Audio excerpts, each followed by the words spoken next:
So ayan po mga bossing ang final result ng high faded na hairstyle. So tara mga bossing, samahan nyo kami at ituro ko sa inyo at ipakita ko sa inyo sa simula hanggang sa matapos. Tara, let's go!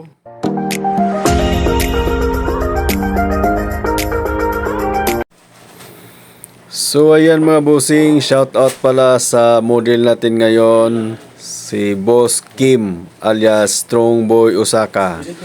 So ang gusto niyang hairstyle mga bossing, high faded na gupit. So yan na po ang lagi niyang papagupit mga bossing. So yun pala bossing, yung unang gamit ko is number 3. So yun yung una mga bossing ginagamit ko para sa taas. At saka itong hairstyle pala mga bossing ay requested ng mga kaibigan natin, mga viewers natin na kung pwede daw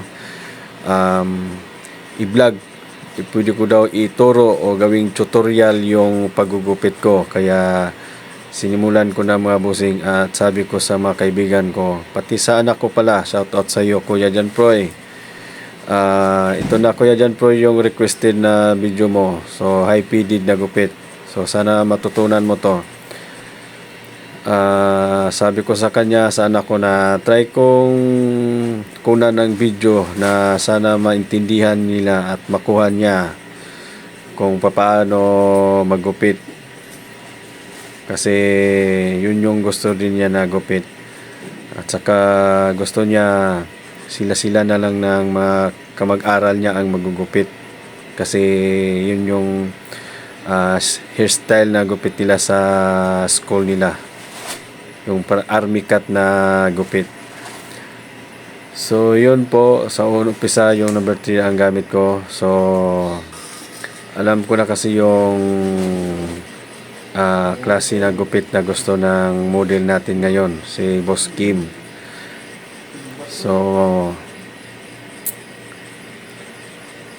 ayan po.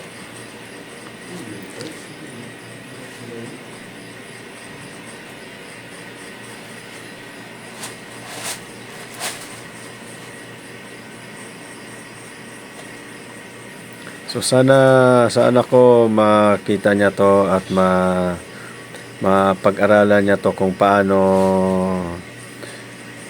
humawak ng clipper para madali siya matuto, at kung paano niya i-adjust yung clipper para hindi tawag nito, para pantay-pantay yung pagka gupit ng buhok.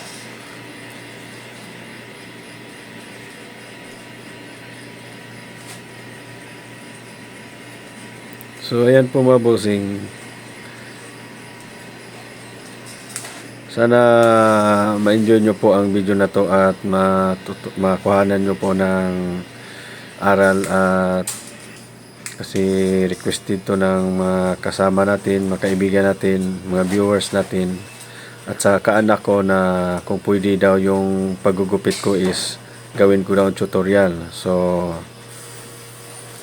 ayan po mga bossing, pasensya na po kayo mga bossing kasi wala tayong cameraman. So yung customer lang po ang pinaikot-ikot natin at saka yung camera natin. So kaya minsan natabunan po ng braso natin yung yung kung saan banda tayo nagupit. So pasensya na po kayo kasi tayo lang po ang niyan, wala po tayong cameraman.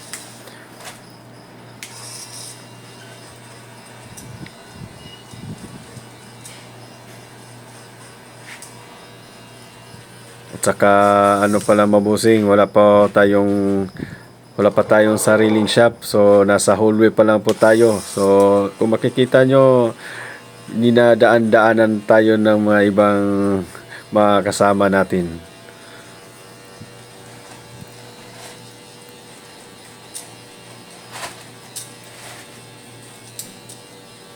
So yan lang po mabusing, pantay-pantay lang po natin yung buhok sa taas.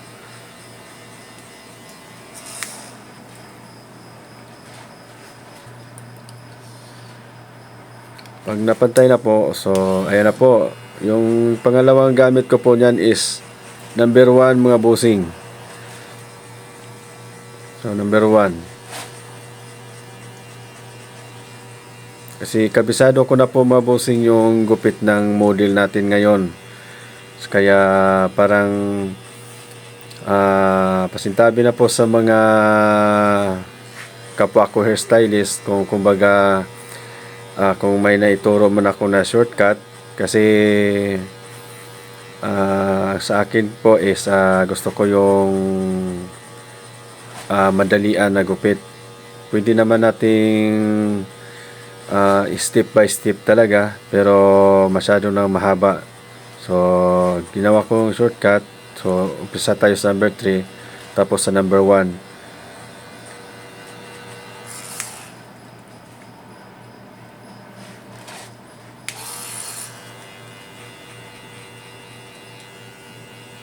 So ayan po, konting silip-silip lang po tayo para makita natin kung pantay-pantay yung pagkaputol ng buhok.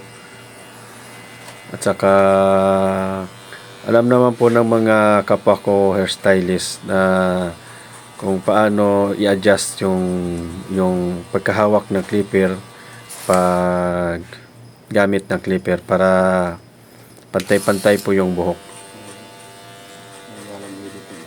So pareho lang po yan sa kabila mga bossing. So pareho lang, number 1 lang din po yung gamit natin yan.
So ganun din mga bossing sa likod, pareho lang po. Number 1 lang din po yung gamit natin yan. So kailangan nating pantayin mga bossing para maganda tingnan. So ayun mga bossing, so tinanggalan na natin ng bala, kumbaga yung clipper natin at saka doon na natin iporma yung kung saan tayo unang magguhit ng pedid. Yan. So yung unang bossing medyo babaan lang po natin konti kasi mamaya pag ipantay na natin yan, pagtanggalan tatanggalin natin yan yung parang naka guhit po is tataas na po yan. So maya mo bossing, tingnan nyo po.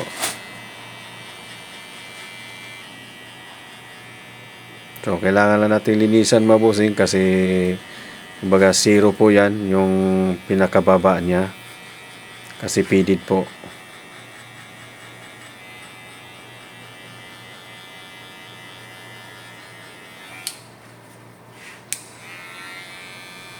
Ganun din mga bossing sa kabilang side. So ginuguhitan po natin kung saan tayo mag-umpisang mag-pedid.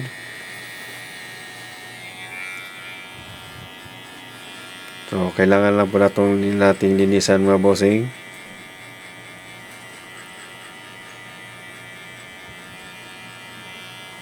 Medyo mahaba tong video natin mga bossing kasi gusto ko kasi mga bossing mapag-aralan to ng anak ko kasi requested din niya to na video na to mga bossing kasi gusto niya matuto na maggupit din na ng high pedid gawa nung requirement niya sa required nila sa school.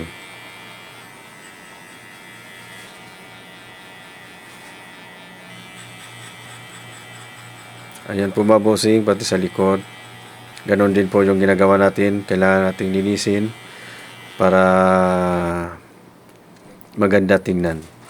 So ayan mga bossing, yung gamit ko po niyan is 1/2 para kumbaga tanggalin natin yung nakaguhit mga bossing. Yan. Tsaka para din po mapantay po.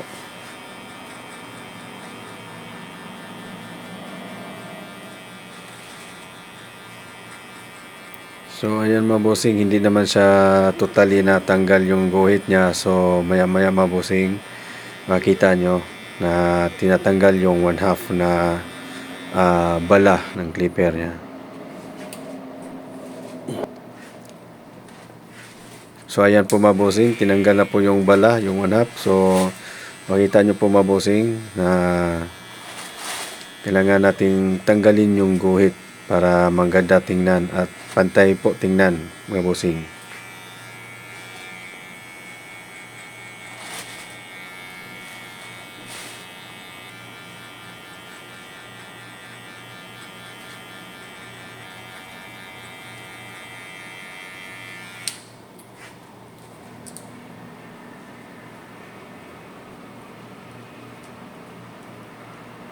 Ayun. Medyo pantay na mga bossing. So, kabilang side din mga bossing, ganun din ang ginagawa natin. So, yung una is gamitan muna natin ng 1/2 na bala para matanggal matanggal yung guhit niya para manipis tingnan. Saka natin tatanggalin ulit para talagang paano na natin yung guhit, matanggal yung guhit.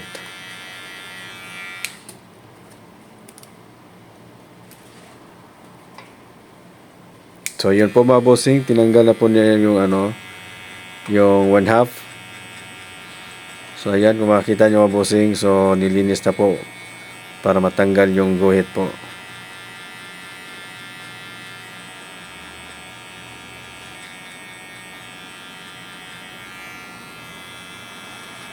Sa mga baguhan nga nag-aaral pa ng gupit, so medyo mahirap para sa inyo kasi po talagang kabisaduhin nyo po paano hawakan, paano i-adjust yung blade ng clipper para po pantay-pantay yung pagkaputol ng buhok. So kahit tandahanin nyo lang po kung sa umpisa pa lang kayo para maganda tingnan yung paggupit. So, sa likod, ganun din ang ginagawa natin mga bossing. So, gamitan muna natin ng 1/2 na size para patayin, tanggalin muna natin yung yung may guhit po.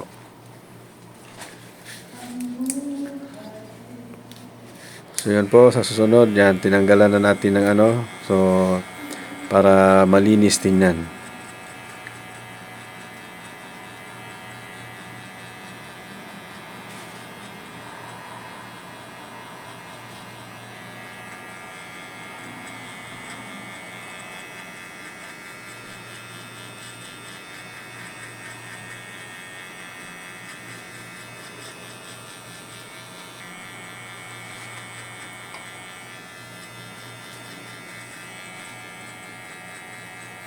Medyo mahaba talaga itong video na to mga bossing para lang makita nila kung paano linisin talaga.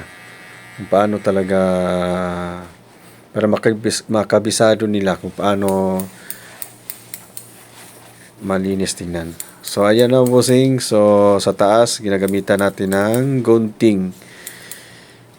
So hindi pala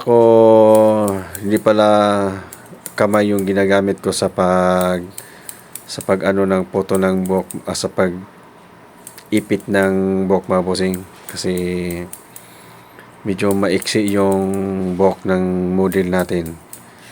Pwede namang kamayin mga bossing pero hindi kasi ako mahilig magkamay. Baka mapanis. So pasensya na po. At saka yun na po, hindi kasi ako nasanay sa sa pag-ipit-ipit sa kamay. Yung gusto ko is yung suklay.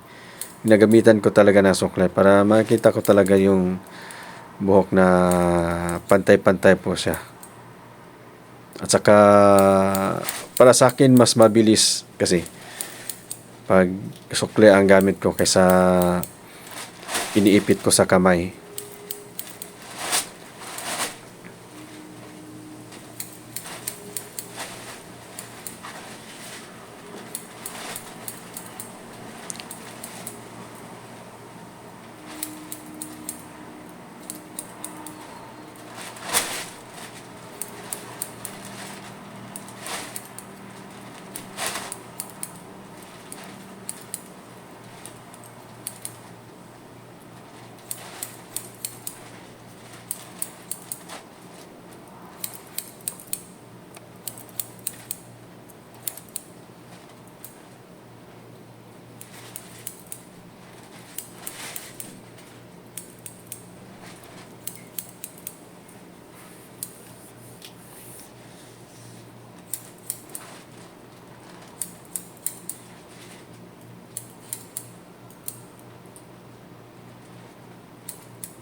So ayan po mga bossing, kunting silip-silip lang po, baka mayroon pa pong hindi pantay. Kasi gusto kasi ng model natin na pantay yung sa taas. Para pulido po yung yung resulta po ng gupit natin. Saka maganda tingnan po.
So ayan po mga bossing, gumamit po tayo ng clipper niyan, kumbaga final kasi yan, pang finishing kumbaga. Kasi minsan may mga ibang mga buhok din na hindi napuputol ng gunting. So para mas malinis tingnan mga bossing, kaya ginagamitan ko ng clipper para pang final na siya. Saka ginagamitan din natin ng suklay para yan po ang yan po ang nagiging guide niya pag nagamit tayo ng clipper.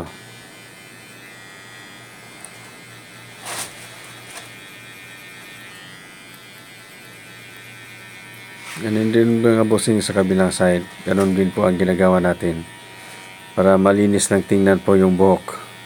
Pati pantay po yung buhok mga bossing.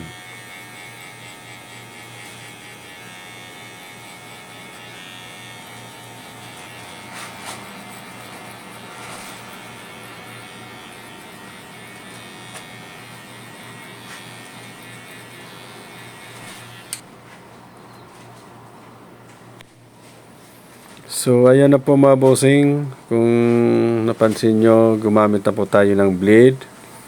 Yan na po yung pinaka-last para po maganda tingnan po. May guhit-guhit yung ano. May guhit yung style ng buhok natin. Para mas maganda tingnan.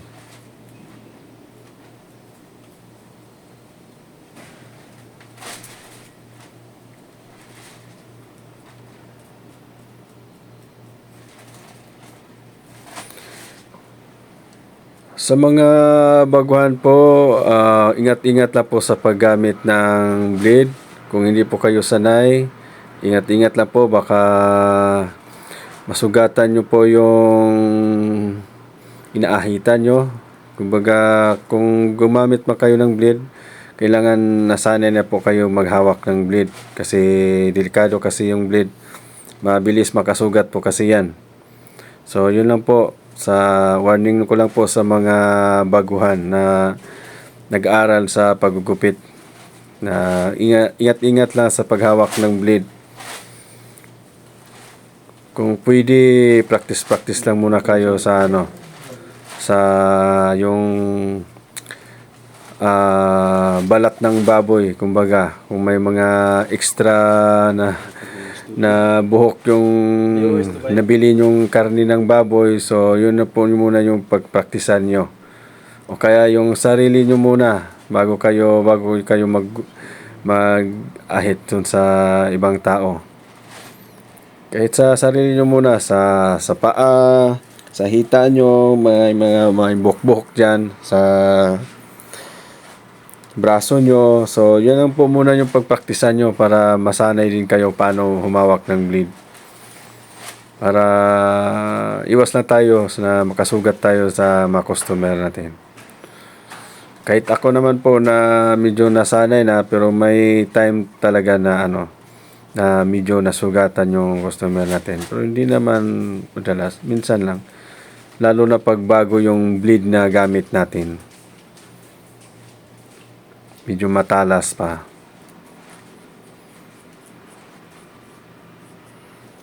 Saka hindi pa po ako gumamit ng labaha kasi po mabusing, hindi kasi ako sanay pa maghawak ng labaha. Kaya hindi na po ako gumamit